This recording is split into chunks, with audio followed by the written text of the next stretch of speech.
Dans cette vidéo, je vais vous partager tout ce qu'il faut savoir sur la CFE, que ce soit comment être exonéré de CFE, si on peut pas être exonéré, comment la payer moins cher et plein d'autres éléments. Donc on est parti sur mon écran. Premièrement, pourquoi cette vidéo? Et bien parce que c'est très important de comprendre la CFE et les éléments pour réduire ce montant quand on peut pas être exonéré. Le deuxième élément, c'est concrètement qu'est-ce que c'est que l'avis de CFE? Parce que peut-être que tu as reçu un papier aujourd'hui ou il y a quelques jours t'indiquant qu'il faut payer la CFE.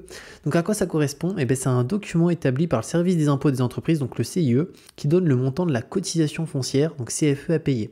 En fait, les impôts, ils prennent en considération que pour notre activité en micro-entreprise, que ce soit de la prestation de services, que ce soit de la vente de marchandises ou autre, qu'on a une cotisation foncière, un peu comme une taxe foncière, en rapport avec la gestion de notre activité. Donc au minimum, on peut déclarer 1 mètre carré, mais même si on déclare 1 mètre carré, il faudra quand même payer de la CFE. Mis à part si on est concerné pour le coup par une exonération de CFE, ce qu'on va voir tout de suite. Alors du coup, il faut savoir que tous les micro-entrepreneurs doivent payer la CFE, sauf la première année. Donc quand on est en micro-entreprise, exclusivement la première année, on est exonéré, mais dès la deuxième année, on va devoir payer de la CFE. Donc si tu es en première année et que tu as reçu un papier t'indiquant que tu dois payer quelque chose alors que c'est la première année de ton activité, il y a certainement une erreur, donc n'hésite pas à contacter le service des impôts en sachant qu'un élément très important, il faut les contacter sur l'espace professionnel. Donc c'est sur ce site-là, donc c'est impôts.gouv.fr, mais il faut aller sur l'espace professionnel. Et ensuite, directement, tu as un onglet messagerie ici, à partir duquel, comme ça, eux, ils ont accès à ton numéro de sirène, ils ont accès à tes informations, donc ils peuvent voir quand a été créée ton activité et ils te répondront, normalement c'est assez rapide. D'ailleurs, si moi je te partage mon avis de CFE, il te suffira d'aller juste là, dans avis de CFE, et juste un élément important sur ce site impôts.gouv.fr, l'espace professionnel met en général 3 à 4 semaines pour créer ton compte. Donc fais-le dès maintenant, n'attends pas forcément. Et donc là tu peux voir j'ai cliqué et ici je peux cliquer accès aux avis de CFE et je peux voir pour ma période de 2023 d'imposition, donc adresse d'imposition Paris 08, ça on va en parler, tu vas voir qu'il y a des choses à faire pour payer moins cher et du coup mon montant de la CFE c'est 73 €. Alors si actuellement toi tu dois payer un montant, tu dois avoir très certainement un montant qui est bien supérieur à 73 €. Donc je vais te partager qu'est-ce qu'il est possible de faire, moi qu'est-ce que j'ai mis en place depuis les dernières années pour payer tout simplement beaucoup moins cher que la moyenne des micro-entrepreneurs. Donc du coup, on va maintenant voir les éléments concernant la cotisation foncière des entreprises. Alors premièrement, il faut savoir que la cotisation foncière des entreprises, elle dépend de plusieurs éléments. La domiciliation de ton entreprise, est-ce qu'elle est domiciliée chez toi, si tu habites à Limoges, à Bordeaux, à Lille, à Marseille, à Paris. Et au-delà de ça, le montant de la cotisation foncière des entreprises va dépendre aussi du chiffre d'affaires que tu réalises. Plus tu réalises un chiffre d'affaires important, plus tu vas payer une CFE importante. On va d'ailleurs voir le barème que je vais te partager. Donc premièrement, ce qu'il faut prendre en considération, c'est quand tu as une micro-entreprise, tu peux décider de domicilier ta micro-entreprise chez toi. C'est souvent ce qu'on fait au début quand on lance sa micro-entreprise. On crée son compte sur le site auto-entrepreneur.ursaf.fr ou guichet unique et on indique notre adresse de domiciliation qui est notre adresse personnelle. Donc ça, c'est une possibilité. Et il y a une autre possibilité, c'est de domicilier sa micro-entreprise ailleurs que chez soi. On va voir aussi les avantages et les inconvénients de cet élément-là. Donc premièrement, quand on domicilie sa micro-entreprise chez soi, donc premièrement, en tant que locataire, il est préférable de contacter son propriétaire, sa propriétaire, pour l'informer que le siège de son entreprise, sa micro-entreprise, est directement à l'adresse personnelle. Alors si on fait de la prestation de service, généralement ça ne pose aucun problème, il n'y a aucune raison que le propriétaire ou la propriétaire soit contre. Par contre, si on fait de la vente de marchandises ou voire même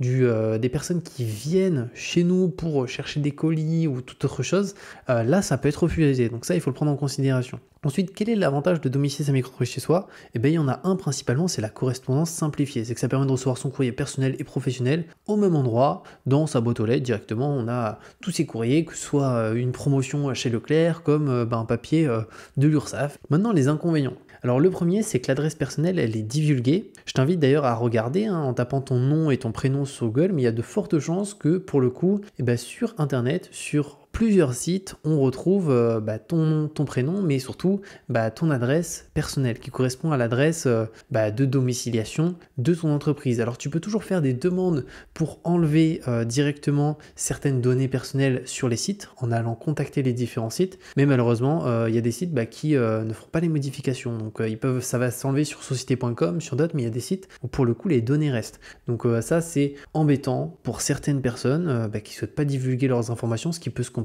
parce que c'est des données qui sont en soi personnelles. Le deuxième élément, c'est des restrictions en fonction du lieu d'habitation. Donc ça concerne pas beaucoup de personnes, mais c'est dans des zones franches urbaines ou des villes avec une démographie inférieure à 200 000 personnes, où le choix de la domiciliation est possible seulement s'il n'y a aucune opposition légale ou contractuelle. Donc ça correspond à quelques endroits en France. Franchement, c'est plutôt minoritaire, donc je pense pas que... Enfin, tu es concerné, il y a peut-être quelqu'un sur la chaîne qui est concerné, c'est sûr, mais ça reste assez faible. Tu peux faire tes recherches par rapport à ta ville, tu marques domiciliation d'entreprise, tu vois s'il n'y a pas de soucis à ce niveau-là, si c'est autorisé, mais normalement, c'est le cas pour la majorité des endroits en France. Troisième élément, c'est qu'en domiciliant son entreprise chez soi, la vie professionnelle en tant que micro-entrepreneur peut être empiétée sur la vie personnelle. C'est-à-dire que finalement, tu vas déjà, au-delà de recevoir tes courriers de l'URSSAF, etc., chez toi, quoi, dans la partie personnelle, c'est aussi que pour certains, ça peut être compliqué du coup de se dire, bon, chez moi, c'est mon travail directement, et au-delà de ça, c'est aussi ma vie personnelle. Après, bien entendu, ça c'est vraiment propre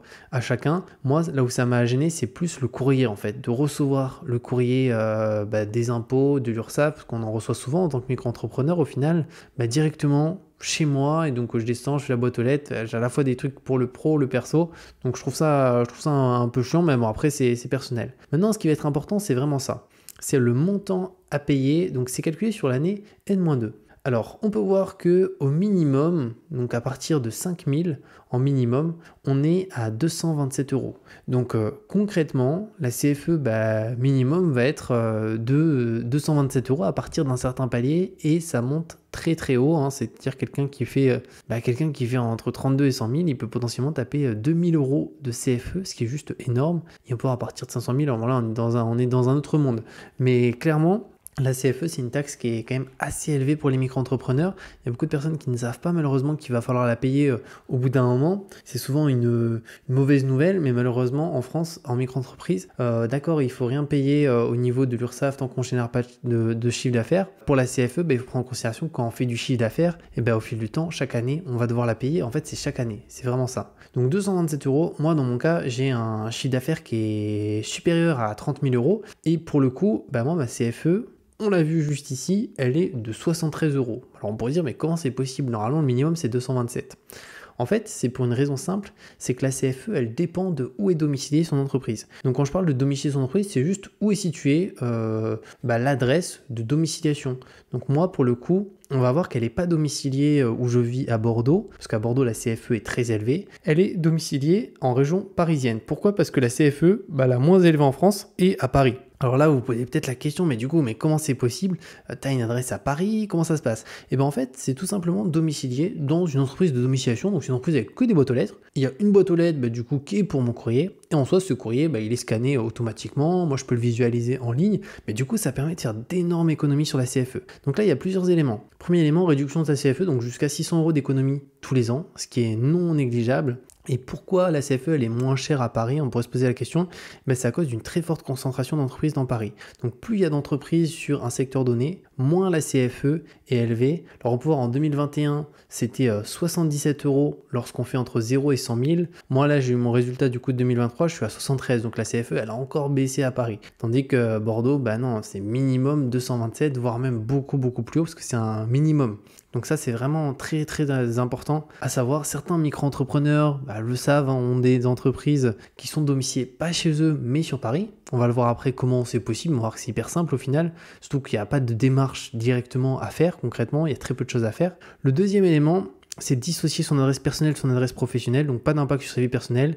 Moi, ça, c'était un élément qui était fondamental pour moi. Au-delà de payer moins chaque année, je voulais vraiment me dire, ok, dans ta boîte aux lettres, tu n'as aucun courrier, impôt, URSSAF, CFE ou toute autre chose. Tu l'as dans une boîte de domiciliation, tu as tes courriers, tes notifications en ligne, donc tout se passe en ligne, tu n'as rien à faire. Si tu as besoin de réexpédier du courrier, je me disais, je réexpédie, on peut le faire aussi. Troisième élément, c'est l'image professionnelle. Alors ça, c'est un détail, moi dans mon cas, ça ne me concerne pas, mais ça permet permet de choisir l'adresse de son siège social. Et souvent sur Paris, les boîtes de domiciliation sont que sur des adresses assez connues, donc Champ de Mars, Champs-Élysées, rue Saint-Rémy, etc. Donc c'est dans des endroits comme ça, mais en termes de prix, en fait, que ça n'a aucun impact sur le prix. On pourrait se dire, bon, vu que la boîte elle est de domiciliation et les boîtes aux lettres sont aux Champs-Élysées, on va payer extrêmement cher. Non, on va voir, c'est pas cher et ça n'a aucun impact sur le prix, l'adresse. Quatrième élément, adresse personnelle non divulguée sur Internet. Donc ça, c'est super bien, surtout qu'il n'y a pas de démarche de notre côté à faire. C'est directement la boîte de domiciliation qui se charge de faire les modifications auprès de l'URSSAF de l'adresse de domiciliation. Donc il n'y a pas besoin non plus de contacter les impôts ni rien. Eux, ils font tout automatiquement. Donc ça, c'est vraiment cool. Et d'ailleurs, par rapport aux adresses, il faut savoir que les boîtes de domiciliation, c'est pas que sur Paris. Pour la CFE, c'est hyper intéressant de mettre sa boîte sur Paris. C'est pour ça que beaucoup de boîtes sont sur Paris domiciliées, même si elles sont à Marseille, au Mans, à Lille, etc. Mais on peut domicilier son entreprise. Je peux la domicilier à Bordeaux, à Limoges, peu importe où en France. Mais c'est vrai qu'en tant qu'entreprise, micro-entreprise, mais SASU, SAS, etc., pour cet intérêt économique de la CFE, généralement, on a son activité en dehors de Paris, mais on a quand même son adresse de domiciliation qui est à Paris, dans une boîte postale, tout simplement. Cinquième élément, c'est le top service que j'ai utilisé pour domicilier ma micro-entreprise. Donc moi, je suis passé par ce domicilier, donc je suis toujours chez eux, et ils sont occupés des démarches. Alors je suis allé chez eux, pourquoi? Parce que c'est les moins chers, concrètement, c'était surtout par rapport à ça, et aussi que c'est les plus connus. Ils ont de super bons avis, donc c'est cedomicilier.fr. D'ailleurs, j'ai mis le site ici, je vous mettrai le lien en description, s'il y a un code promo, etc. Pareil, avec le lien, je vous le mettrai. Et pour le coup, c'est à partir de 16 €. Alors moi, je paye 16 € par mois, en sachant que je paye de manière mensuelle. Si on paye de manière annuelle, c'est encore un petit peu moins cher. Donc ils se chargent de tout. Franchement, ça c'était un gros avantage. Moi j'ai dit purée, je vais devoir contacter les impôts pour les informer, etc. Non, c'est eux qui font le changement auprès de l'URSSAF, auprès des impôts. Et donc automatiquement, après, dès qu'on reçoit ces avis de CFE, au lieu de payer, ce qui a été mon cas, j'avais payé une année, je crois que j'ai payé 400 et quelques euros. Donc c'est quand même beaucoup. Là, je paye 73 maintenant. Alors oui, j'ai par contre ce domicilié où je dois payer 16 € par mois, mais je suis quand même bien rentable. On va faire les calculs après. Vous allez voir que c'est hyper intéressant. Et au niveau des tarifs, on peut le voir de manière annuelle. Donc c'est dès 15 € par mois et de manière mensuelle, dès 16 € par mois. Et il n'y a pas d'engagement aussi. Donc ça, c'est un bon point. On peut se désengager comme on le souhaite. Et après, on a aussi d'autres types de forfaits. Donc là, bis annuel, juste là, avec aussi 3 mois offerts. Donc voilà par rapport à ça. Je vous mettrai le lien en description. Et du coup, ce qui va être intéressant maintenant, c'est les calculs. C'est la tranche de CFE. Donc entre 10 000 et 32 600 €. Donc si imaginons quelqu'un entre 10 000 et 32 000, c'est du chiffre d'affaires, c'est pas du bénéfice en micro-entreprise. En moyenne, en termes de CFE, on va être à 625 € à payer, en moyenne. Donc c'est quand même hyper élevé. Maintenant, si on prend avec une domiciliation à Paris, donc on a 77 € de CFE. Alors ça, c'était la CFE en 2021, parce qu'on peut voir, je suis à 73, donc c'est encore moins, mais on va dire que c'est 77, c'est pas grave. Plus 192 de boîtes de domiciliation, on se retrouve à 269 €. Donc concrètement, on fait 350 € d'économie, même un petit peu plus. Donc rien qu'avec ça. Et en plus, l'avantage, c'est que du coup, adresse personnelle non divulguée sur Internet, ce qui est un très très bon point. Et au-delà de ça, tout ce qui est courrier, etc., en fait, on y accède depuis son compte directement sous domicilié, ce qui est ça, hyper pratique et hyper cool, quoi. Donc voilà par rapport à cette vidéo sur la CFE. N'hésitez pas d'ailleurs, si vous avez des questions, à les mettre en commentaire. Je répondrai dès que j'ai un petit moment. Comme je vous ai dit, je vous mets le lien pour se domicilier si vous souhaitez faire une estimation, regarder, etc. Mais franchement, c'est un top service. Et pour le coup, en micro-entreprise, vu les économies que ça permet de faire chaque année, c'est vraiment intéressant pour tous les micro-entrepreneurs. Et on se retrouve très bientôt pour une nouvelle vidéo.